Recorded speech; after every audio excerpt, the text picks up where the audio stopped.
Yeah. All I need is one mic. Yeah. All I need is one mic. Hey everybody, welcome back to One Mic, where I watch shit so you don't have to. And today I'm here to talk about season 3, episode 3 of Titans, entitled Hank and Dove. First off, I know I'm a liar. I said I was going to drop this video the next day. I'm putting this out the same day for two reasons. One, I really want to talk about this episode actually after watching it. I'm not going to shit on this one like I did the first two, so that's promising. And then also, I'm doing What If tomorrow. I'm going to watch What If right when it drops, and I want to do a video for that. And I don't want those two videos kind of like bumping heads on the same day. I'd rather these two Titans videos bump heads on the same day, since all three were released at once anyway. And then episode 4 drops on Thursday. So I very well may. I don't have a Thursday show. I might watch it Thursday and put a video out. I'm going to do this Nine Perfect Strangers show on Hulu.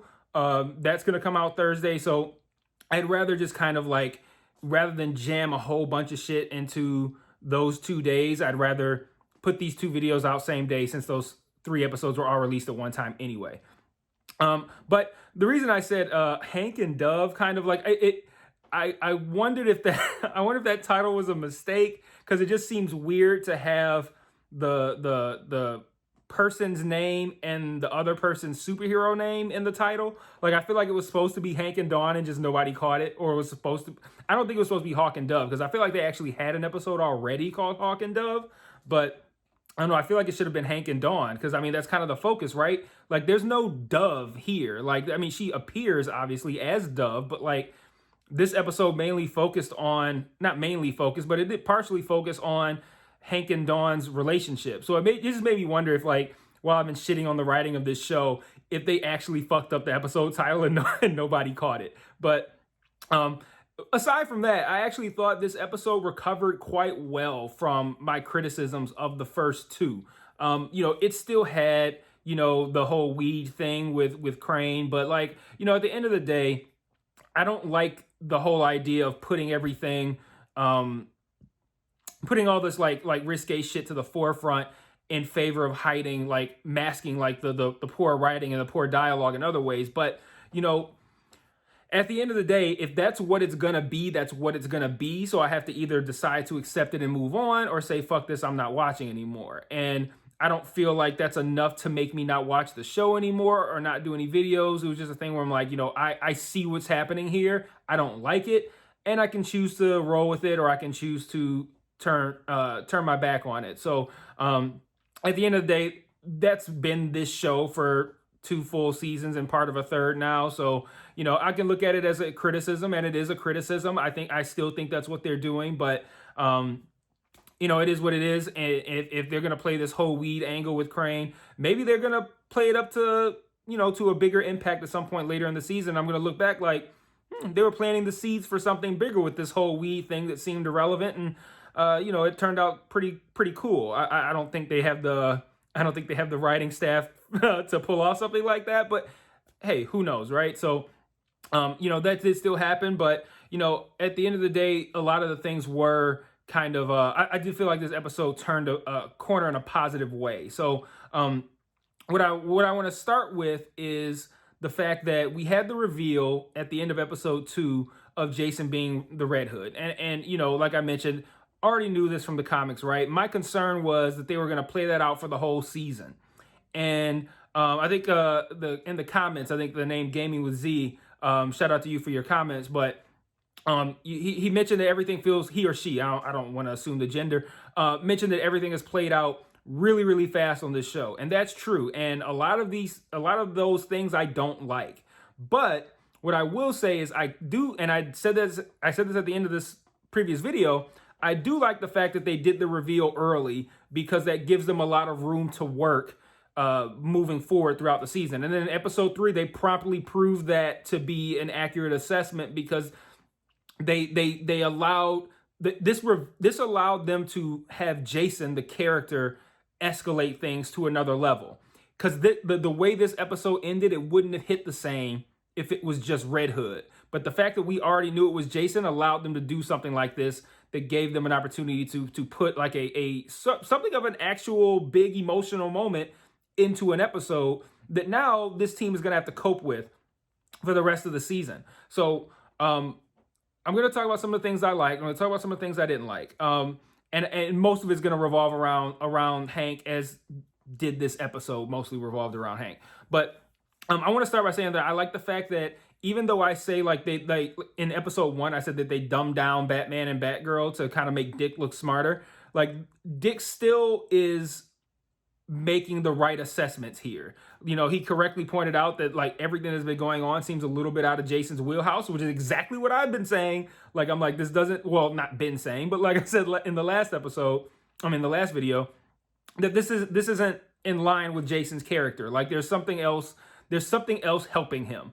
And we find out that he's kind of been using Batman's tech, and that this bomb that he implants in Hank is something that Batman came up with. And I like that aspect, that he decided that, you know, I'm going to do whatever it is I'm going to do, and I'm going to use my access to the Bat computer to facilitate that. Now, I hope they reveal whether or not this is something that he had planned out the whole time, which I don't think is the case, or if this is something that he did after he was resurrected or whatever. And like, we still have to see how the show is going to handle Jason's return. So I'm curious to see where that's going to go as well. They have that's one of those things that's going to be hard to fuck up. Like you got a lot of cool angles you can take with how Jason comes back. And I like the fact that they took Ra's al Ghul off the board. Like Dawn mentioned him like as a possibility for how he came back. And then Dick's like, no, he's off somewhere else or whatever. I like the fact that he's off the board now, because that was the obvious direction. I mean, for those of us who are already familiar with the story or familiar with like Batman canon, that was the obvious direction to take it. So I'm glad that they said, nope, not him, something else. So I like that as well. And I also like the fact that Batman has all this weird tech that no one else has and no one else came up with, because that kind of is in line with Batman historically, you know, always wanting to have a contingency plan, right? Like for if the Justice League gets out of hand, I got a way to put down all of them, you know, but like that is in Batman's wheelhouse canonically. So I like that too. So that was a nice little touch. This didn't have any shitty lines. Like I didn't have anything. At this point I was prepared. Like, okay, there's going to be a couple of lines per episode that are going to piss me off, and they didn't have any this time. So I was pleased about that. And then lastly, as far as like the things that I like, which is mainly the Hank thing, I thought they did a great job of subverting expectations with how they ended this episode. And I also think that this decision to kill off Hank, assuming that they stick with it, which they fucking well better, is an actual great direction for the show to go. One, Hank's just not an interesting character, period. Hank and Dawn are not interesting at all. I don't think either of them should have been included in this group from jump. Like, I feel like they just shouldn't have been on the show at all. But and I mentioned like in the last video, like this whole thing with their relationship is just uninteresting to me. But taking Hank off the board now makes Dawn interesting, because now she's responsible. So now she's got to deal with that. So now Dawn is interesting and Hank's uninteresting self isn't there anymore. So I think that's a great direction to take the show. And you couple that with the fact that, you know, this whole Red Hood storyline is based off of the Death in the Family comic, right? And they've mentioned family multiple times. No Fast and Furious. They mentioned family multiple times in these 3 episodes so far. And I think Corey, even at one point, episode 2, actually says we had a death in the family at some point. So like they've been harping on this family thing, right? And when you kill off this character now, it kind of subverts the expectation of like the whole idea that we're going to be focusing on Jason and how he's family, and how we can rehabilitate him or save him or take him off the board, whatever you need to do, right? But they looked at that as, this is presented, I'm saying, as, you know, Jason is family. How do we handle family getting out of line? But now we can put a different kind of spin on that, right? We can look at it as a quote unquote family member taking out one of another family member, one who is clearly in the wrong, one who's clearly in the right. And now it could kind of like, it could potentially pit team members against each other. Some might be like, Dawn probably is gonna be like, yo, fuck Jason. Like, and you might have some that are like, you know, we got to take Jason out. You might have some that are like, Jason's not himself. He's still part of this family. We got to figure out a way around this. It could build tension between them. And then it could also go in a different direction where it unites them against Jason, who was clearly in the wrong, who's clearly on some other shit. And you know, kind of like, let's do this for Hank kind of deal. So like it puts an interesting twist, not just on the family concept, but on the death in the family concept. So I really like them subverting that. Like I've said this whole time that I've been concerned with them just going by the books, giving us this death in the family arc, and it being pretty predictable and uninteresting. And they found a couple ways to make some changes to that. So I am pleased with that.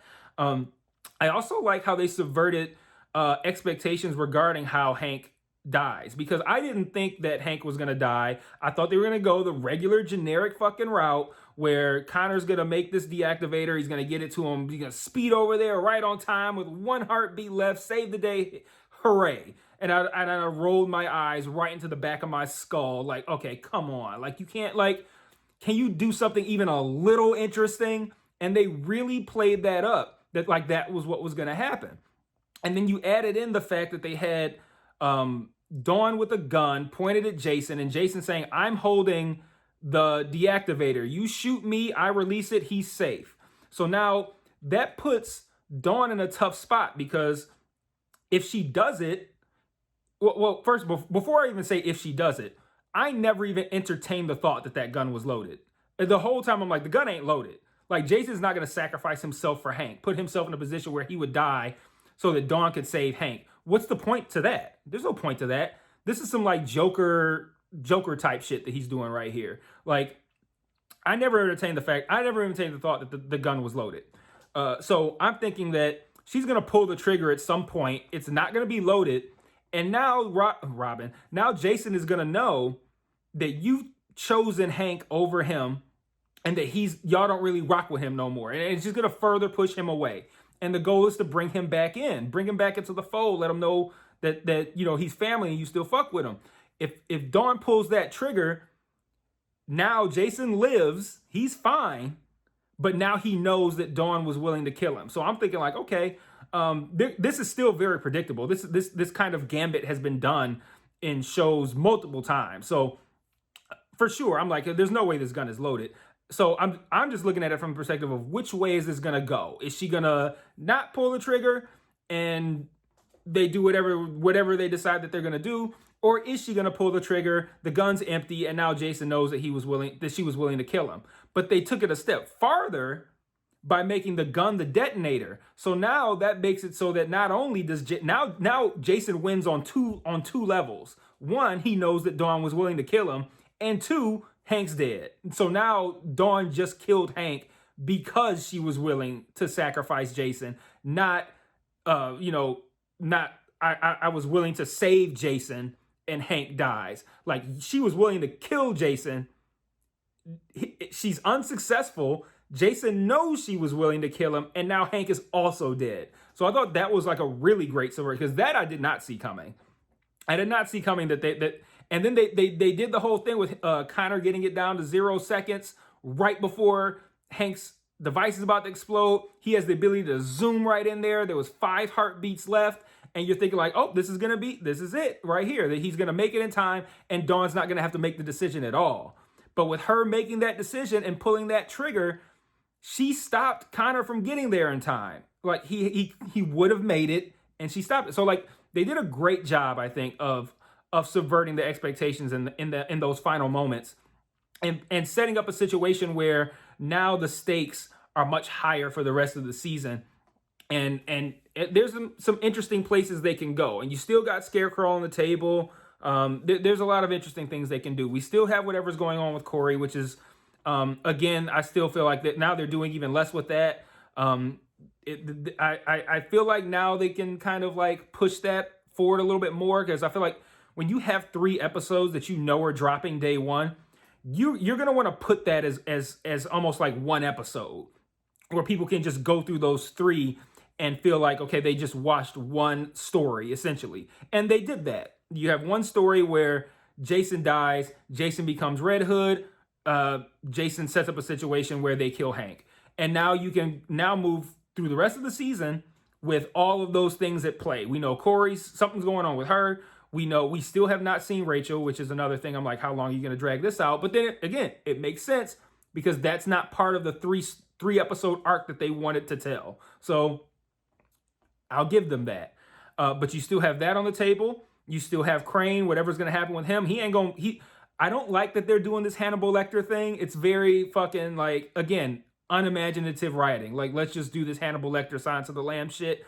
But he's going to get out, and that's going to be whatever it is. So I'm not too hung up on that.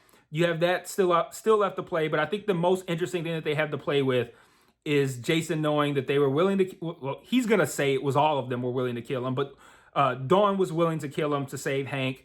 Hank is now dead because of that, and Jason knows it. And I think that is the biggest angle that they can play. And I think playing that angle is the path to success for this season. So I like that direction. Like I said, you know, at the end of the episode 2 or video 2, I'm like, I don't know if they're going to be able to turn this around, but they made a lot of good decisions in this episode. So yeah, we'll see what happens. A couple of thoughts. Why did Dawn think it was okay to fuck Hank? Like, I mean, it didn't happen, but I mean, she got on top of him. He's taking the bra off, and I'm like, you know, that's gonna increase his heart rate, right?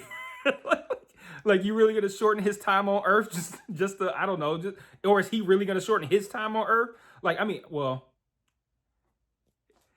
if your last moment on Earth is fucking Minka Kelly, I mean, yeah, maybe you make that choice, but but still, there was no mention of that, so it was like, yeah, she's gonna hop on and they're just gonna go at it. Like, no, like you're gonna cut his time from 1 hour down to about 45 seconds. So watch that. Yeah, so I actually touched on everything I want to talk about. So all these videos are hitting at about 17 minutes. That's interesting. But so yeah, I'm gonna wrap this one up. I think they sufficiently turned a corner to a place that I find intriguing for me to stick with it. So I'll be watching episode 4 on Thursday, and I'll be back with a video for it either on Thursday or on Friday. Probably on Thursday because Friday I got Ted Lasso, and I think there's probably something else too. So see you guys Thursday. Peace.